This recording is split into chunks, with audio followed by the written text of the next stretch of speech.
Seguimos, tuve que eliminar el en vivo que estábamos empezando porque se quitó el internet. Pero como te decía, Dios pedía que se hablara de los celos, de esos celos que has sentido, porque te sientes insegura del amor que tienes, o mejor dicho, del amor que te tienen.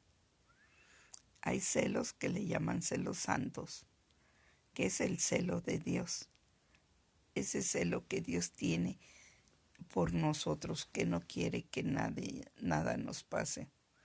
Ese celo que nosotros sentimos por Dios, por las cosas de Dios, por la palabra de Dios, que no queremos que nadie la desvirtúe, ¿sí? Que no queremos que la palabra de Dios o la imagen de Dios mismo se descomponga, ¿no? Pero yo de los celos que te quiero hablar es de esos celos que sientes, de esos celos que sientes cuando estás pequeño, de esos celos que sientes porque estás compitiendo con otra persona o te sientes que estás compitiendo por el amor con otra persona. Nosotros empezamos a sentir celos cuando estamos pequeñitos, porque nos sentimos inseguros, porque sentimos que a lo mejor a la otra persona no le agradamos, porque sentimos que nuestros padres no nos prestan la atención que quisiéramos. Ahí es donde empieza la inseguridad. Ahí es donde empieza el querer apropiarte de una persona para que esa persona no se vaya de tu lado. ¿Tú cómo estás manejando esos celos? ¿Cómo has manejado tus celos y los celos de tus pequeños? ¿Cómo le has llenado le has cubierto esa inseguridad a tus hijos? ¿Sí? Ponte a pensar cómo también te cubrían la inseguridad a ti. ¿Qué pasaba cuando te enojabas? Cuando querías competir con alguien. ¿Qué pasaba? ¿Qué estaba pasando por tu mente? ¿Sí? ¿Por qué te sentías tan inseguro o insegura? ¿Por qué sentías esa necesidad de que la gente te prestara atención? ¿Sí? ¿Qué había? ¿Por qué sentías ese vacío? Ponte a ver por quiénes has sentido celos, ¿sí? ¿Y por qué? ¿Por qué ha sido ese celo? Fíjate que yo al principio sí llevaba mucha competencia. Empecé a llevar mucha competencia con una de mis hermanas. ¿Por qué? Porque se empezó empecé a sentir inseguridad por mi carácter. Mi carácter era más solitario, más seco, ¿sí? Era yo más apartada. Entonces en ese aspecto yo veía que una de mis hermanas era alegre, feliz.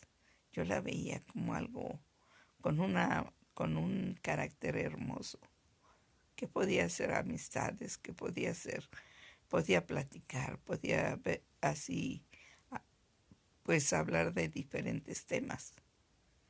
Y a mí me daba hasta cierto punto esos celos, esa inseguridad de que yo no podía ser así. Posteriormente, esos celos se fueron hacia, el celo que tenía yo también sobre mi papá. ¿Por qué? Porque yo me sentía insegura por su carácter de mi papá. Era un carácter bonito, hablaba con la gente, sabía, para mi gusto, sabía mucho, sí. Y a mí eso me causaba inseguridad, porque sentía que yo no lo merecía. Sentía yo que era, pues ahora sí, era algo diferente, ¿no? Y que yo tenía que tratar de ganar ese amor. Y entraba yo en competencia con todo lo relacionado con mi papá, ¿sí? esos celos que sentía yo con mi mamá, de que mi mamá casi no estaba con nosotros, porque también tenía que hacerse cargo de muchas cosas. Éramos ocho hijos, imagínate. Sí, esos celos que yo sentía porque decía yo, pues mi mamá se va a ir y no está con nosotros. Prefiere ir con otras personas que con nosotros. Yo me sentía así, inquieta, inconforme. Ya posteriormente, como iba creciendo, pues iban cambiando mi centro de mi persona por la cual yo sentía celos. Sí, empecé a sentir molestia porque tenía que competir también en la escuela por los maestros que conocían a mi hermano mayor, a uno de mis hermanos mayores, que era muy inteligente, que era muy estudioso. Y a mí me daba celo, me molestaba, mejor dicho, me daba enojo, porque yo decía que hasta ahí tenía yo que estar compitiendo por la atención, sí. Y así sucesivamente, ¿no? Vas cambiando de persona, vas cambiando de situación. Pero, ¿tú por qué sientes celos? ¿Qué ha habido en ti o qué has sentido esa inseguridad? ¿Por qué te sientes que no eres digno? Sí, que no eres digno de que alguien te ame. ¿Por qué te sientes que, que, que tienes que competir con alguien? Yo te invito a que vayas también viendo esto, vayas pensando cuántas veces has sentido celos y por qué. Sí, los celos lo único que hace es crearte en tu mente un panorama que no es cierto. Es crear en tu mente una situación que no es cierta. Sí. ¿Cuántas veces también nos hemos sentido indignos del amor de Dios? O que cuando empiezas a ver que otra persona está más apegada a Dios, sientes cierta competencia, sientes cierta situación y quieres que agradar a Dios, pero en competencia. Que Dios sea quien a ti te da mejores dones, que Dios sea quien a ti te ayuda más, etcétera. Empiezas a sentir esa competencia. Pero fíjate que en el mundo espiritual no hay esos celos, ¿sí? Es lo contrario. Entre más amas y más te aman, más, más, más apegado a Dios te vuelves. Y más quisieras tú que la gente se apegara a Dios para que conociera ese amor tan hermoso, tan puro que Dios tiene por nosotros. Imagínate. Sí, es por eso que te digo que en el mundo espiritual es el mundo de revés. Tienes que hacer todo lo contrario. ¿Quieres que Dios se fije en ti? Sé servicial, sé humilde. Sí. Muchas veces nosotros queremos competir en el ministerio cuando estás en la iglesia o cuando estás en la obra de Dios. Quieres llevar esa competencia a la obra, pero no es así. Al contrario, entre más servicial, entre más humilde estés y más dependiente de Dios, es más lo que obtienes, ¿sí? Es más lo que te llenas. ¿Tú por qué?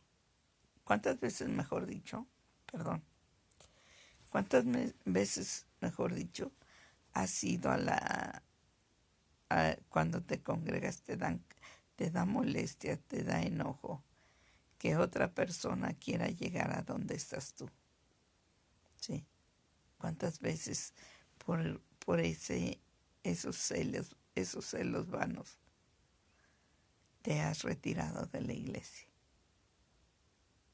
¿Cuántas veces por celos vanos has perdido gente de la congregación? ¿Sí? Gente de la iglesia. Yo te invito a que empieces a ver todo esto. ¿Qué parte o en qué te has sentido celoso? ¿Sí? ¿Cómo has querido agradar a Dios? ¿Cómo le has pedido a Dios que obre? ¿Sí? El mundo espiritual es el mundo de revés. Si quieres hacer el mejor, quieres ser el exitoso, sé humilde. La humildad es la dependencia más clara de Dios. No necesitas pregonarlo, no necesitas hacerlo, porque realmente el hecho de que tú te acercas más a Dios, el hecho de que tú quieres conocer más a Dios, el hecho de que tú quieres tratar más a Dios, eso te va purificando, te va quitando. Yo no entendía porque yo le decía a Dios, Señor, ¿por qué hay tanta iglesia? ¿Por qué no nada más una sola? Y nos quitamos de problemas, ¿no? ¿Por qué abrir tanta iglesia? Luego había en una colonia hasta 5 iglesias, 6 iglesias. Y yo no entendía por qué. Porque decía yo, pues si todos buscamos lo mismo. Sí. Una vez se me dijo, tanto por internet como personalmente, ¿y tú por qué no abres una iglesia? Yo decía, no, hay muchas, ¿para qué tienes que abrir otra, no? Al contrario, mejor obra y trabaja en la obra de Dios, ¿sí? En donde Él te mande, donde Él te lleve, no hay algo específico, ¿no? ¿Por qué? Porque muchos tenemos diferentes llamados, tenemos diferentes formas de trabajar, así como hay diferentes profesiones, también hay diferentes profesiones aquí, por decírtelo así, en la obra de Dios, pero no como tú crees, no como tú piensas, sino es el hecho de agradar a Dios, no competir contra otras iglesias o contra otras denominaciones, no, eso nada más causa división, sino al contrario, ¿sí? Si Dios te dio unos dones, ponerlos a trabajar para la iglesia de Dios. La iglesia no es una denominación, no es un ministerio, es la obra total de Dios. Todos somos un cuerpo en Cristo, sí, todos. No podemos hacer división de cuerpos. Es un solo cuerpo de Cristo, sí. Cuando tú empiezas a entender esto, empiezas a trabajar para Dios, no para un ministerio. Empiezas en la obra de Dios, ¿sí? Y te quitas de estar en contiendas. No vas si Dios te dice congrégate en un lugar, te vas a congregar, punto, ¿sí? Si Dios te permite trabajar en ese lugar, ¿sí? Para la gloria de Dios, vas a trabajar para Dios, no para el ministerio. No tienes que competir con nadie. Fíjate que aun cuando Dios te da los mismos dones, aun cuando Dios te da, sí, el mismo lugar donde trabajar, Dios te requiere para otras cosas diferentes, ¿sí? No es lo mismo, por ejemplo, fíjate, requirió a Noé para una forma, sí, para que hiciera el arca y se diera otra cosa, ¿sí? Requirió de Abraham, de su fe tan grande, ¿sí? Y por eso se le llama el padre de la fe, porque requirió que le diera a su hijo, su único hijo, para probarlo, para ver qué tanta fe. Y tenía fe Abraham. Sí, sí, lógico, como todo, de repente uno decae, pero tenía fe Abraham. Requirió de Moisés, sí, y preparó a Moisés para que sacara a su pueblo de Egipto. Sí, requirió de Juan el Bautista y así ha requerido de diferentes. Aún fíjate que eran profetas Eliseo, Moisés, Eliseo. Bueno, a Moisés se le conoce más como libertador que como profeta, pero era Eliseo, Elías, Isaías, Jeremías, sí, que les llamó para cierta situación. Natán, que le llamó para que llamara a cuentas a David, sí, Samuel, que le llamó para que le llamara a cuentas a Saúl, sí, o sea, que ungiera a David. Dios utiliza a cada uno para diferentes cosas, sí. Algunos que tenemos el don de sanidad son diferentes dones, sí, aunque es sanidad, son diferentes sanidades. Puede ser la sanidad del cuerpo, puede ser la sanidad del alma, puede ser la sanidad del espíritu. Son diferentes sanidades. ¿Sí? También Dios utiliza a diferentes pastores. Unos más maestros, otros que son más misericordiosos, cuidan de su congregación, están al tanto, van, visitan enfermos, están al tanto de todo. Sí. Otros son pastores evangelistas, van y siembran la palabra. Sí. Dios utiliza también a los evangelistas. Dentro de los evangelistas hay diferentes tipos de evangelistas. Algunos están en la calle, que son los pregoneros que van y están hablándote en diferentes lugares. Otros, Dios los utiliza en otra forma. ¿Sí? Dios los utiliza para ir de casa en casa. A otros más para ir a lugares específicos que son misioneros. ¿Sí? Dios tiene infinidad de personas. ¿Sí? Dios dio su vida, Cristo dio su vida por infinidad, por todo lo que puedes imaginarte y hasta por lo que no, ¿sí? Por aquellas personas que están muy alejadas. Por eso Dios tiene a sus hijos para que vayan y den el Evangelio. El Evangelio no es darla nada más a ciertas personas. Tenemos todo aquel que andamos en el caminar de Cristo, tenemos la responsabilidad de hablar de Cristo. Yo te invito a que empieces a ver si realmente de qué tienes celos, de qué te sientes insegura, ¿sí? ¿Por qué tienes que competir con alguien? Dios te ama y te ama por lo que eres. Tú podrás decir, pero es que hay muchos. No te preocupes, el amor de Dios es inmenso. Te ama a ti por lo que eres. Así como tú amas a tus hijos, no es cierto que los amas por igual. Los amas a cada uno de acuerdo a cómo son.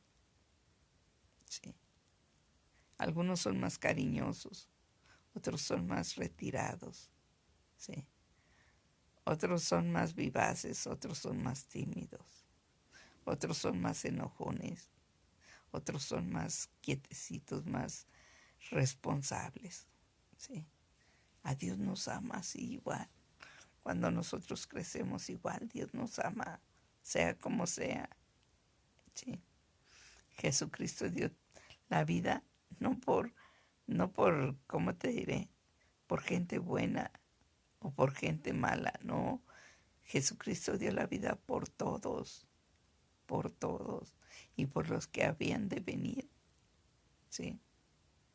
Yo te invito a que empieces a ver qué es lo que a ti no te está permitiendo que se haga. Más bien dicho, que hagas la obra de Dios. ¿Qué es lo que no te lo está permitiendo? ¿Qué hay en ti? ¿Sí? Si hay competencia, ¿para qué compites? A algunos nos toca fuera de la iglesia trabajar. ¿Sí? Y Dios te manda a las personas que tú tienes que cuidar, que tú tienes que ver, que tú tienes que enseñar. ¿Para qué compites? Cuando vayas a una congregación, disfruta el tiempo de alabanza, porque estás alabando a Dios. Disfruta el tiempo de oración, porque Dios te ha mandado, ¿sí?, a orar y velar todo tiempo. Disfruta cada uno de los tiempos de la iglesia. Sí, enséñate su palabra, porque Dios ha capacitado a algunos miembros para hablar directamente como es la palabra, para enseñarla, sí. A otros nos ha capacitado para vivirla, pero todos tenemos que aprender y vivir la palabra. No nada más ser oidores, sino hacedores también de la palabra. Unos damos testimonio directo, otros dan testimonio de cómo la palabra transformó sus vidas, ¿sí? Algunos damos testimonio de el Cristo viviente, del Cristo que tienes que tener primero esa comunión con Él.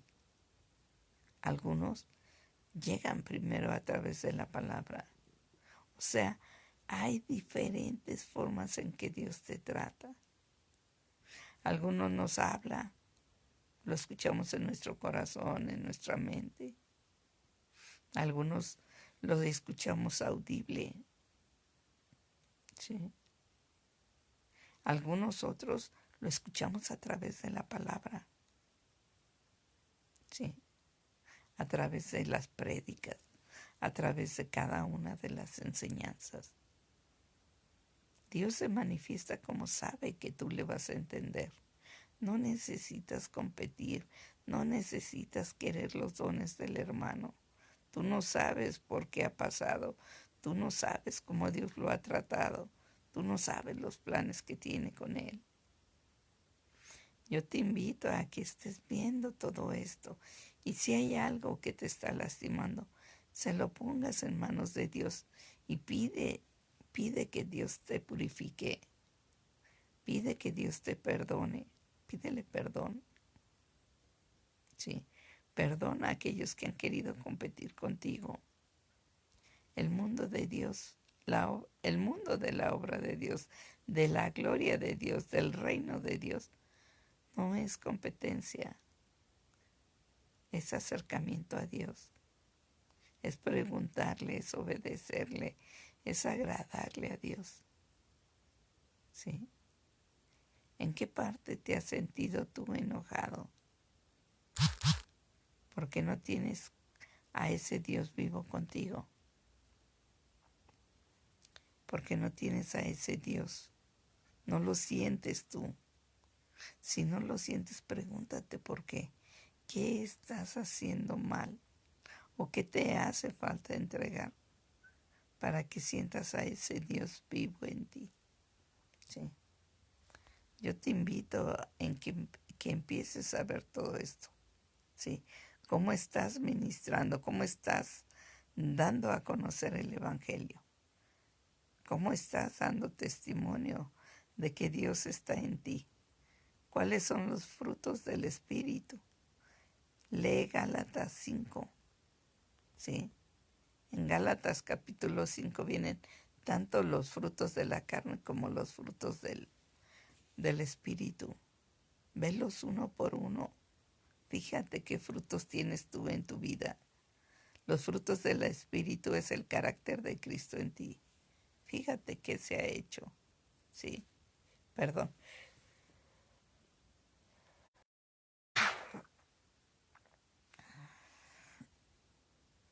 Fíjate qué frutos del Espíritu tienes, qué parte del carácter de Cristo tienes en ti. Sí. Ve viendo, ve es que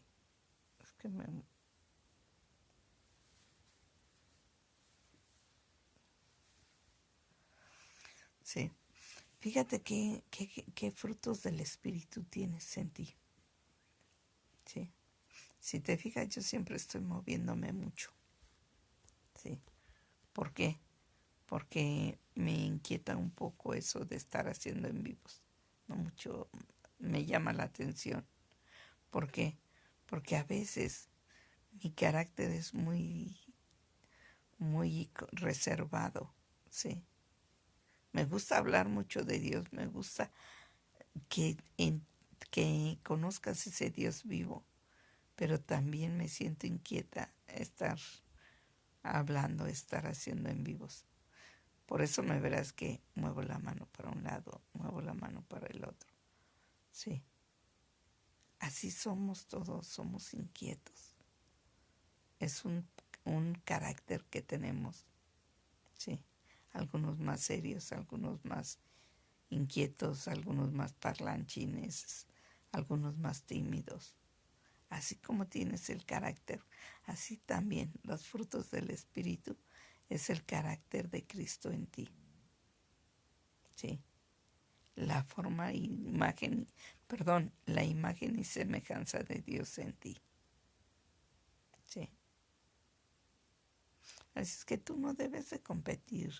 No trates de agradar al hombre. No compitas.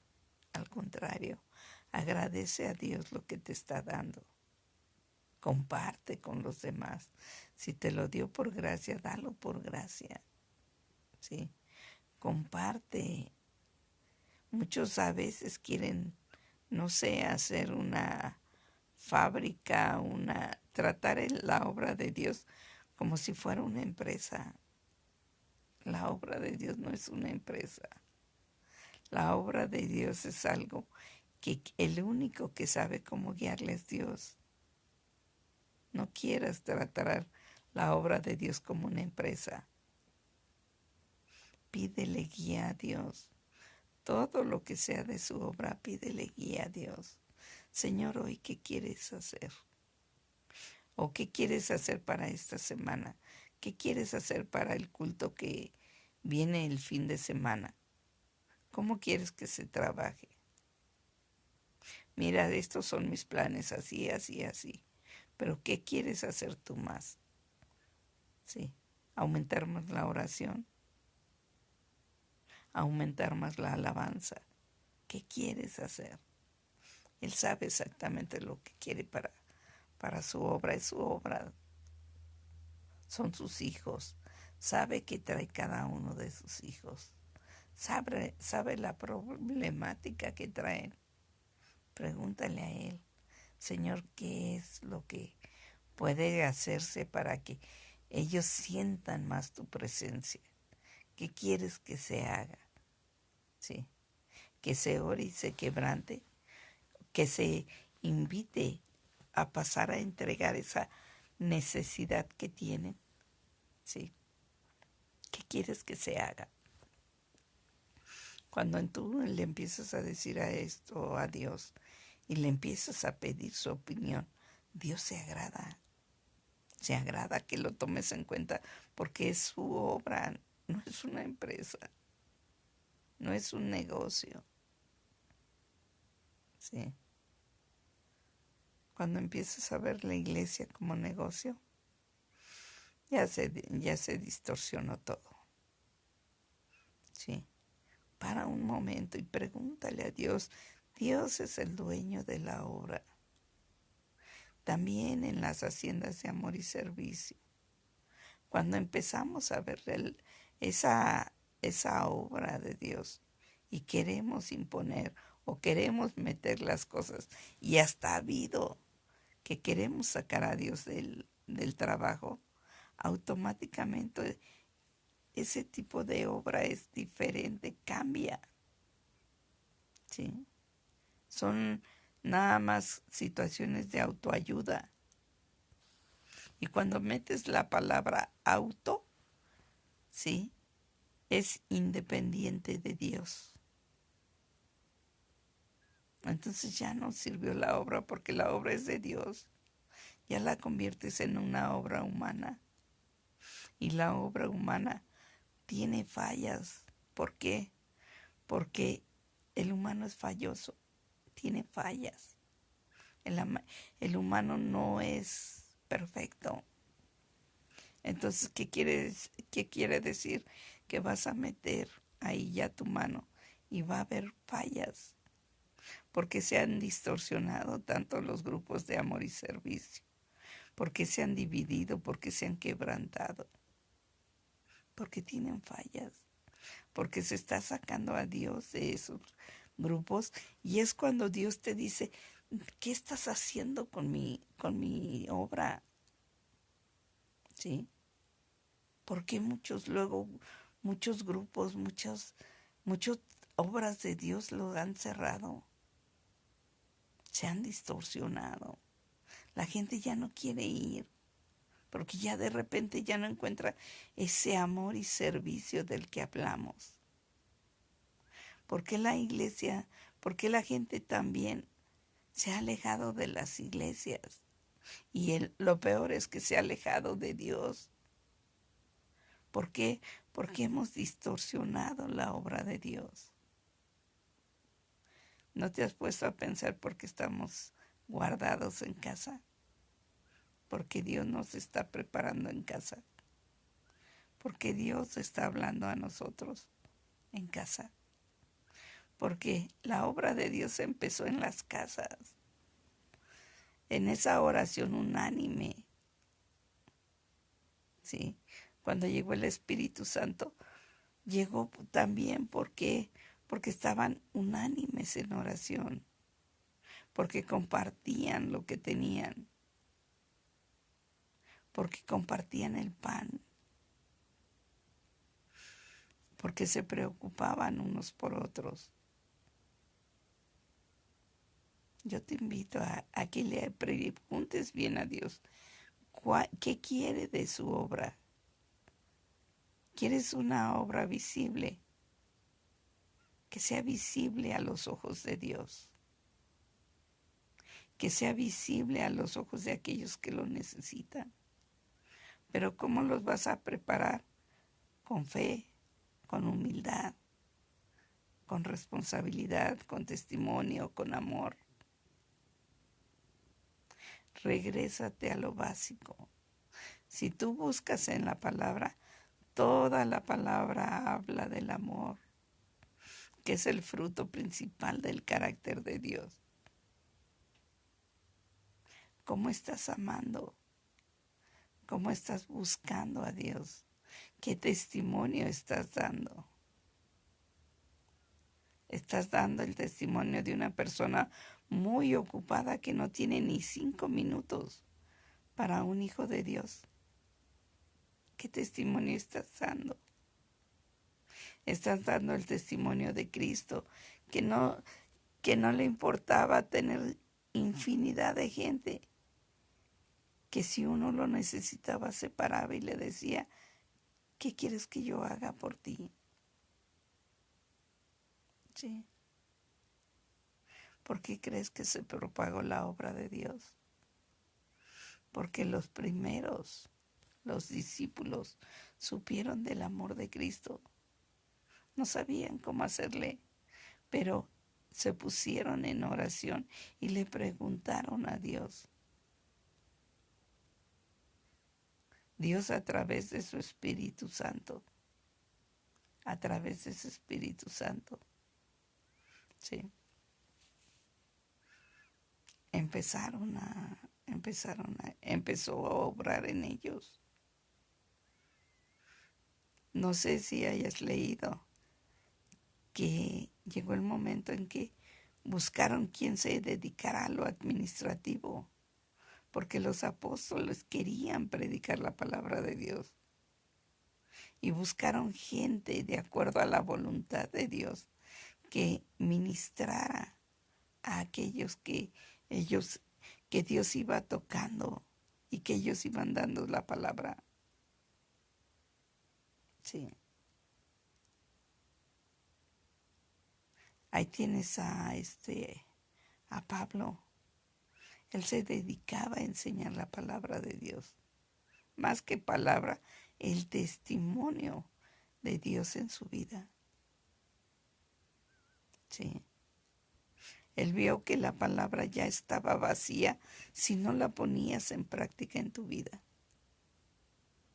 Que te ibas a ser legalista. Que te ibas a ser religioso. No, él era fariseo de fariseos, que significa que sabía mucho de la palabra. Y se dio cuenta que todo lo que sabía de nada servía, porque no conocía realmente lo que era el ¿cómo decirte?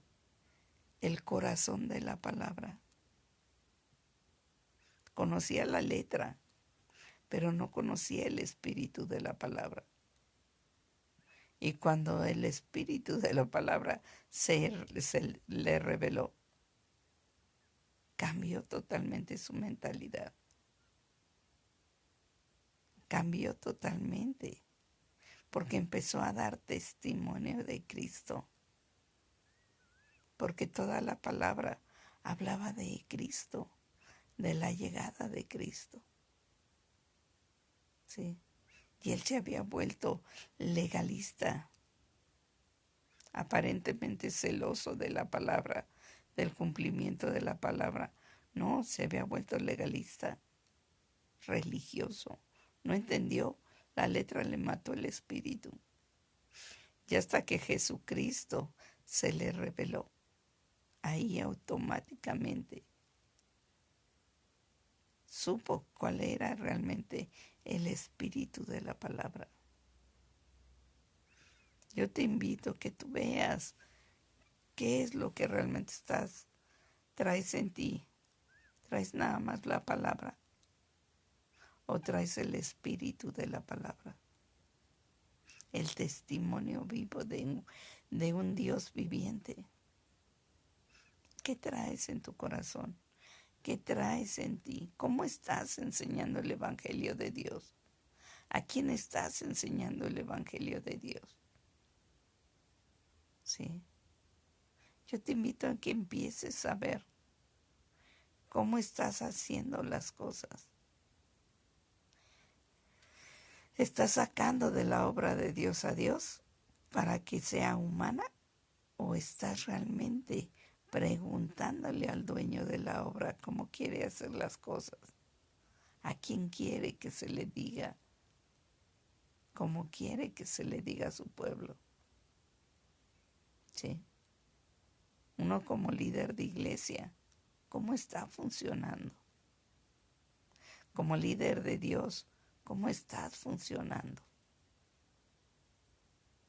Porque muchas veces nosotros queremos agradar a Dios, pero nos sentimos inconformes de cómo se están haciendo las cosas. Pregúntale a Dios, Señor, ¿estoy en el lugar correcto? ¿Estoy haciendo lo correcto? ¿Estoy cumpliendo con lo que tú quieres? ¿O estoy realmente cubriendo tus necesidades, Señor? ¿Te estoy dando lo que tú me dices o lo que tú necesitas, Señor? Yo te invito a que veas todo esto. Yo te invito a que hagas una pausa y empieces a revisar. Empieces a ver. Tú como ministro de Dios, como líder de iglesia, como líder de amor y servicio. ¿Cómo estás haciendo la obra de Dios? ¿Ya lo sacaste a Dios de la obra o dejas que Dios sea el que mande en la obra? ¿Sí? Tú no puedes hacerte cargo de algo que Dios no te ha dado la autoridad. Pregúntale sobre qué área te está dando la autoridad. ¿Qué parte del cuerpo de Dios eres? Y como tal, ¿cuál es tu función? Yo te invito a que realmente hagas una pausa y veas si estás compitiendo o estás agradando. Si estás compitiendo con el ser humano o estás agradando a Dios. Pues yo te invito a que reflexiones, que veas realmente las cosas y que te pongas a hablar con Dios. Si sientes que ya te perdiste en el caminar, haz un alto y empieza a platicar con Dios. Empieza a decirle, Señor, ¿qué quieres? ¿Sí? Yo estoy haciendo esto, pero no sé si es de tu agrado. Tú dime, estoy bien o me regreso, ¿no? No, tú dime, Señor, ¿qué es lo que quieres hacer? La obra es tuya, ¿sí? Y Dios te va a enseñar, Dios te va a ir guiando. Cuando estás en disposición de Dios, Dios te va a ir guiando. ¿Cómo estás haciendo su obra? ¿Como obra de Dios o como si tuvieras una empresa? Sí. Ponte a preguntarle a Dios, ponte a pensar tú realmente qué estás haciendo. Pues que este tiempo de estar guardado te sirva de reflexión y empieces a hablar con el dueño de la obra, cómo quiere hacer su obra, cómo quiere seguir. Sí. Ponte a hablar con él, ponte a preguntarle y ponte a ver cómo has estado hasta el momento guiando la obra de Dios. ¿Con Dios o ya lo sacaste de ahí? Bueno, que Dios te guarde y te bendiga. Estaremos en contacto.